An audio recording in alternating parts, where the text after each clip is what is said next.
Hello, Shawnee 8th graders. Today's flip lesson will help you prepare to read an excerpt from the Odyssey in class tomorrow.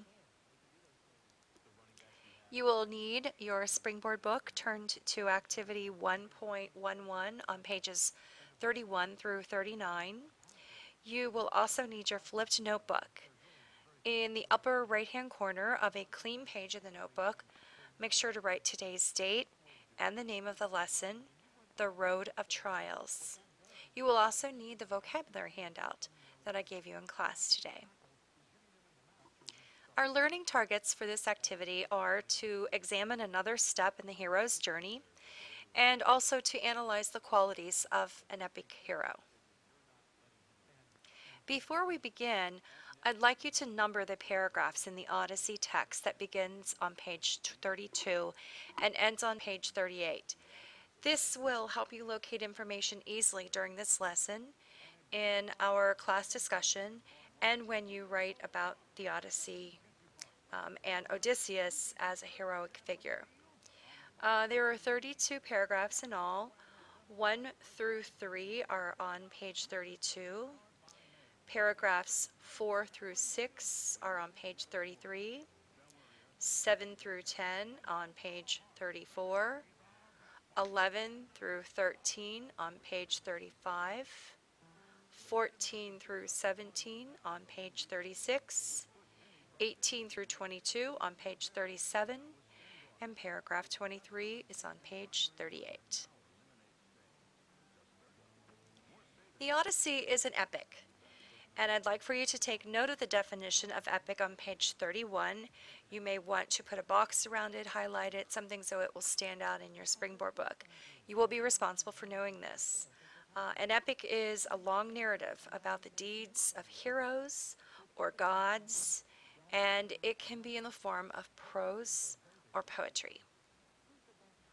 The Odyssey is an epic poem written by Homer. We don't know a lot about Homer, but we're fairly certain that he, or maybe even she, or it could be a group of people, lived some 2,700 years ago. By tradition in ancient times, Homer was a blind bard or poet who wrote and recited long poems about heroes of a bygone age. You can also read a little bit more information about Homer at the top of page 32. The Odyssey is centered around the hero Odysseus and his journey home to Ithaca after the fall of Troy in the Trojan War. Believe it or not, it takes Odysseus 10 years to make it home. The Trojan War began when a prince of Troy eloped with Helen, the wife of a Greek king, and once the poet Shelley wrote, "Hers was the face that launched 1,000 ships," a very famous quotation, because all the kings of Greece rallied to get her back. Sailing to Troy, the Greeks besieged the city for 9 years, and Homer's other epic, entitled the Iliad, concerns the siege and the many battles that were fought between the heroes on both sides. It also chronicles the involvement of the supreme gods, who descended from Mount Olympus to take sides in the contest. So a little bit background on Odysseus's role in the Trojan War. The Trojan War is over when the Odyssey begins. Now, Odysseus was clever. Going back again, he was Greek and very clever. He tricked the enemy into bringing a colossal wooden horse inside the walls of Troy. The Trojans had no idea that the Greek soldiers were hidden inside, and those Greek soldiers were under the command of Odysseus. The Greeks had been laying siege to Troy, as I said before, for 9 years. But suddenly, it looked like their whole army had just departed, and they left the horse behind. That night, however, while the Trojans slept, Odysseus and his men emerged from the horse's belly. They opened the city gates, they admitted their comrades who had snuck back in the dark, and Troy was sacked, and the Trojans were vanquished. And here's an artistic depiction of the Trojan horse. So the war is over, and now it's time for Odysseus and his fellow warriors to return to their kingdoms across the sea. And as I mentioned before, the journey, or as they called it, the Nostros, took 10 years, during which Odysseus and his men have many, many adventures. So Troy is over here, and this charts the course of their various adventures, with Ithaca being the ending point. This is where Odysseus was from. The Odyssey has 24 books, and we're only going to read an excerpt from Book 9. And in Book 9, Odysseus and his men come upon the land of the Cyclopes, and this is a plural form of Cyclops. The Cyclopes were one-eyed giants of a race that helped to build Olympus for the gods.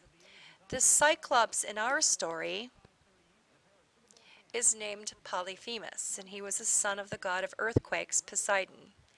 In the excerpt that we read from Book 9, the men, including Odysseus, venture into the cave of the Cyclops, and they become trapped there. Odysseus must figure out a way to get them out alive. So that's the basic overall story of the Odyssey, and a little bit of background about Homer, Odysseus, and the Trojan War. Now, I'm going to point out to you a few things in our excerpt that will help deepen your understanding of the text. You'll need to have your Springboard book open to the story, which starts on page 32. Notice in the subheadings, or notice the subheadings in the story. These subheadings will help you, the reader, organize the parts of the story. Also, I want you to notice the words that are defined in the footnotes at the bottom of several of the pages in the story. At this time, I want you to pause the video and locate these words on each page of the text. So look at the footnotes, then on that page, find the word and highlight it or circle it or something like that. In paragraph 2, and in a few other places in the text, Homer mentions rosy-fingered dawn. And I just wanted to point out to you that this is a personification of the dawn of day and a reference to the goddess of the morning. On page 36, paragraph 1, which is paragraph 14 overall, you'll see a reference to ambrosia. And in Greek mythology, ambrosia was a sustenance of the gods, something that they needed to survive.